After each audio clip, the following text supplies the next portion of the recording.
Pushpa 2 movie review గురించి మాట్లాడుకున్నట్టయితే సుకుమార్ గారి master piece blockbuster movie అని చెప్పుకోవచ్చు. ఎందుకంటే పుష్ప 1తో బ్లాక్ బస్టర్ హిట్ కొట్టినప్పటికీ పుష్ప 2 మీద చాలా అంచనాలు పెరిగాయి. సో ఆ అంచనాలు రీచ్ అయ్యేలా మూవీ తీయడం అంటే చాలా కష్టం.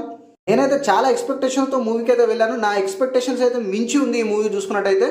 మూవీ స్టార్టింగ్లో కాస్త స్లో ఉన్నప్పటికీ అల్లు అర్జున్ గారి ఎంట్రీ సీన్ ఉంటుంది భయ్య, one of the best entry scene అని చెప్పుకోవచ్చు. ఈ ఎంట్రీ సీన్కి పడ్డ బీజిఎం అయితే దేవిశ్రీ ప్రసాద్ గారు అయితే ప్రాణం పెట్టాడని చెప్పుకోవచ్చు. అల్లు అర్జున్ అన్న స్క్రీన్ ప్రజెన్స్ కానీ, యాక్టింగ్ కానీ, స్వాగ్ కానీ చాలా బాగుంది ఈ మూవీలో చూసుకున్నట్టయితే. మూవీకి ప్లస్ పాయింట్ వచ్చేసి మనకి సాంగ్స్ అని చెప్పుకోవచ్చు. అదేవిధంగా అల్లు అర్జున్ గారి యాక్టింగ్ అని చెప్పుకోవచ్చు.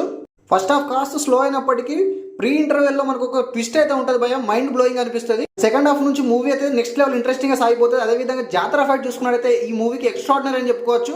ముఖ్యంగా ఈ మూవీలో ప్రతి ఒక్కరు నెక్స్ట్ లెవెల్ యాక్టింగ్ చేశారు. ముఖ్యంగా అనసూయ గారు కానీ, సునీల్ గారు కానీ, అదేవిధంగా ఫహద్ ఫాసిల్ గారు కానీ, అల్లు అర్జున్ అండ్ ఫహద్ ఫాసిల్ మధ్యలో వచ్చే సీన్స్ కానీ చాలా బాగా ఉన్నాయి. మన క్లైమాక్స్ ఒక ట్విస్ట్ ఉంటుంది భయ్య, ఇది నెక్స్ట్ లెవెల్ అని చెప్పుకోవచ్చు. ఇలాంటి ట్విస్ట్ అయితే మనం ఇంతవరకు ఏ మూవీలో చూడలేము. ఓవరాల్ మూవీ అయితే చాలా బాగుంది భయ్య. అల్లు అర్జున్ గారు వన్ మ్యాన్ షో అని చెప్పుకోవచ్చు. కాస్త టికెట్ ప్రైసెస్ హై ఉన్నా కానీ వర్త్ టు వాచ్ అని చెప్పుకోవచ్చు. బాక్స్ ఆఫీస్ వద్ద కలెక్షన్ల కొత్త రికార్డ్ సాధించడం అయితే మనకైతే ఖాయమని అనిపిస్తుంది. మీరు మూవీ చూసారో మీకు ఎలా అనిపించిందో కమెంట్ సెక్షన్లో కమెంట్ చేయండి. అదేవిధంగా అల్లు అర్జున్ ఫ్యాన్ చూసుకుంటే వీడియోని లైక్ చేయండి, షేర్ చేయండి, మన ఛానల్ సబ్స్క్రైబ్ చేసి సపోర్ట్ చేయండి.